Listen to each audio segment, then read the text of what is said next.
এই পান কত টাকা দর যাবে? খুব জোরে নিয়ে এলে 700 থেকে 800। তাই? এত কম? গত বছর 4000-4200 বেচছি। না, এই পান তো মোটা পান। তাহলে দাম এখন এরকম। এভাবে দাম হলে কি একটা প্যাকেটের দাম হবে এক পান দিয়ে? হবে না, যদি 7 চলে এটা প্যাকেটে দিয়ে 700 খরচ আছে। সেটাই তো। 550 প্যাকেটের দাম। 50 টাকার 5টা সেরকেট। 200 দিয়ে খাবি। আমার মনে হয় তো কোনো হবে। মতে নাই, এখন করবো কি বলেন, আমার তো খেত চালাইতে হবে। আর ফেলে দেওয়ার উপায় নেই। ফেলা দেওয়ার তো উপায় নাই। এত সুন্দর পান। যতগুলো ফেলা দিচ্ছে এই পানগুলো ফেলা দেওয়ার পান।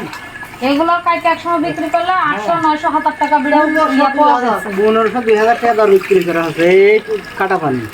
কিন্তু এখন তো আর লিচ্ছে এইগুলোই 700 লিচ্ছে না। কি করবো বলেন, আমরা তো বলে গেছি খাওয়া। অনেকে তো মনের দুঃখে পানি ছোটায় ফেলতেছে।